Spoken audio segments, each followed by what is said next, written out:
दोस्तों, स्वागत है आपका हमारे चैनल ज्योतिष के महाउपाय पर।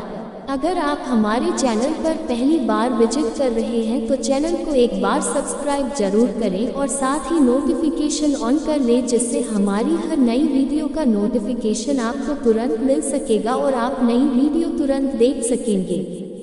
घर या मंदिर में पूजा करने के लिए कुछ विशेष सामग्री का होना जरूरी है। उन सभी को मिलाकर ही पूजा की जाती है।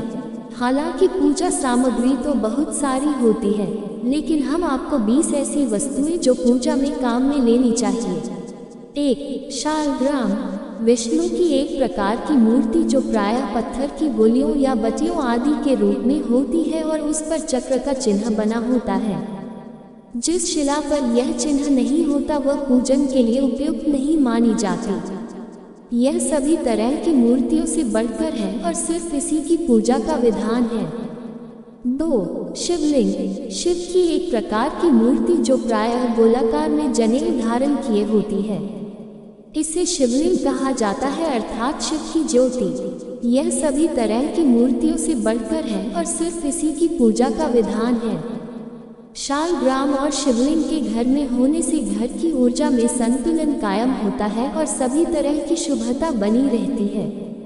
3. आचमन।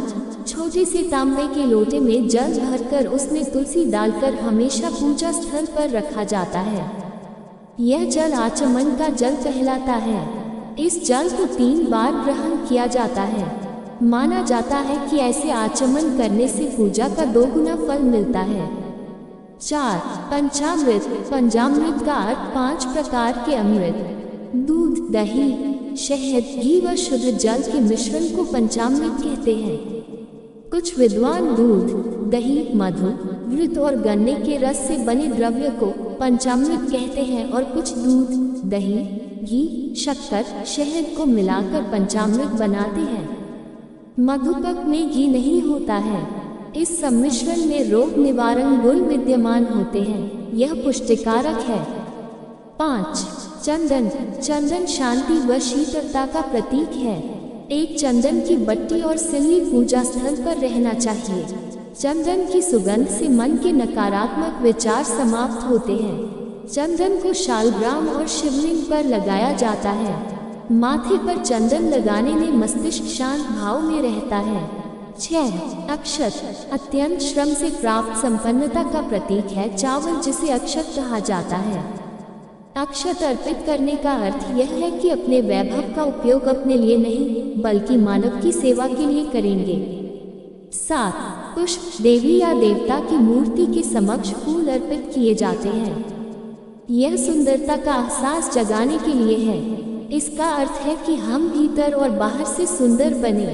8. नैवेद्य। नैवेद्य में मिठास या मधुरता होती है। आपके जीवन में मिठास और मधुरता होना जरूरी है। देवी और देवता को नैवेद्य लगाते रहने से आपके जीवन में मधुरता, सौम्यता और सरलता बनी रहेगी। फल, मिठाई, मेवे और पंचामृत के साथ नैवेद्य चढ़ाया जाता है। 9. रोली। यह चूने की लाल बुकनी और हल्दी को मिलाकर बनाई जाती है। इसका एक नाम कुकुम भी है। इसे रोज नहीं लगाया जाता। प्रत्येक पूजा में इसे चावल के साथ माथे पर लगाते हैं। इसे शुभ समझा जाता है। यह आरोग्य को धारण करता है। रक्तवर्ण साहस का भी प्रतीक है। रोली को माथे पर नीचे से ऊपर की ओर लगाना अपने गुणों को बढ़ाने की प्रेरणा देता है। 10.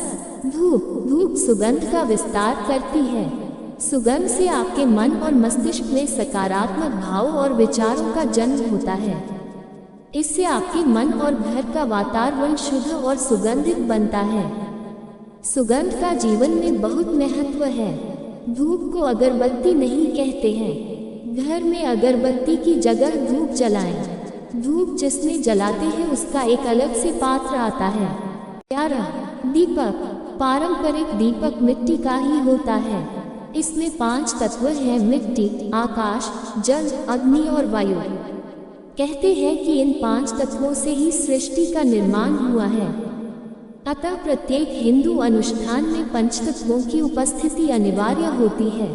12. गरुड़ घंटी। जिन स्थानों पर घंटी बजने की आवाज नियमित आती है वहाँ का वातावरण हमेशा शुद्ध और पवित्र बना रहता है। इससे नकारात्मक शक्तियाँ हटती है। नकारात्मकता हटने से समृद्धि के द्वार खुलते हैं। घर के पूजा स्थान पर गरुड़ घंटी रखी जाती है। 13 शंख। जिस घर में शंख होता है वहाँ लक्ष्मी का वास होता है। शंख सूर्य व चंद्र के समान देव स्वरूप है, जिसके मध्य में वरुण, पृष्ठ में ब्रह्मा तथा अग्र में गंगा और सरस्वती नदियों का वास है। तीर्थाटन से जो लाभ मिलता है वही लाभ शंख के दर्शन और पूजन से मिलता है। 14 जल कलश। जल से भरा कलश देवताओं का आसन माना जाता है। दरअसल हम जल को शुद्ध तत्व मानते हैं जिससे ईश्वर आकृष्ट होते हैं। इसे मंगल कलश भी कहा जाता है। एक कांसे या ताम्र कलश में जल भरकर उसमें कुछ आम के पत्ते डालकर उसके मुख पर नारियल रखा होता है। कलश पर रोली स्वस्तिक का चिन्ह बनाकर उसके गले पर मौली नाड़ा बांधी जाती है। जल कलश में पान और सुपारी भी डालते हैं। 15 कौड़ी। पुराने समय से कुछ ऐसी परंपराएं या उपाय प्रचलित हैं जिन्हें अपनाने पर देवी लक्ष्मी की कृपा प्राप्त होती है।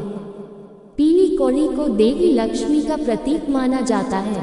एक एक पीली कौड़ी को अलग अलग लाल कपड़े में बांधकर घर में स्थित तिजोरी और जेब में रखने से धन समृद्धि बढ़ती है। 16 तांबे का सिक्का। तांबे में सात्विक लहरें उत्पन्न करने की क्षमता अन्य धातुओं की अपेक्षा अधिक होती है। कलश में उठती हुई लहरें वातावरण में प्रवेश कर जाती हैं। यदि कलश में तांबे के पैसे डालते हैं तो इससे घर में शांति और समृद्धि के द्वार खुलेंगे। देखने में ये उपाय छोटे से जरूर लगते हैं, लेकिन इनका असर जबरदस्त होता है। 17 पाट। एक ऐसा पटिया जिस पर उक्त सभी सामग्री को रखा जाता है। कुल लोग सिंहासन, चौकी, आसन की तरह पाट बनवा लेते हैं। हालांकि आजकल बाजार में बने बनाए मंदिर आने लगे हैं जिसके अंदर यह सभी सामग्री रखी जा सकती है, लेकिन मंदिर और मूर्ति घर में रखना चाहिए या नहीं यह किसी लाल किताब के विशेषज्ञ से पूछकर ही रखें। पाट पर सफेद, पीला या लाल वस्त्र बिछाकर ही उस पर उक्त सामग्री रखी जाती है। 18 दुर्गा मूर्ति। दुर्गा जी की स्वर्ण, रजत या ताम्र मूर्ति रखें। अगर ये उपलब्ध न हो सके तो मिट्टी की मूर्ति अवश्य होनी चाहिए, लेकिन मूर्ति का साइज बहुत बड़ा नहीं होना चाहिए। चूंकि नवरात्रि में माता की पूजा विशेष रूप से की जाती है, इसलिए माता की मूर्ति जरूर होना चाहिए। 19 गंगा जल। एक तांबे के बुद्धि छोटी सी लोटे में गंगा जल भरकर अवश्य रखें। कई बार हमें इस जल की आवश्यकता पड़ती है। गंगा जल का कलश भी जल कलश की तरह रखें। 20 अन्य सामग्री। हल्दी की गांठ, यज्ञोपवीत, बाल मुकुंद और गणेश जी की पीतल की छोटी सी मूर्ति, कर्पूर, इत्र की शीशी, चांदी का सिक्का, नारा, लच्छा, शहद, मधु, इलायची, छोटी लौंग, खड़ा धनिया, दूर्वा, रुद्राक्ष व स्फटिक की माला और पूजन सामग्री।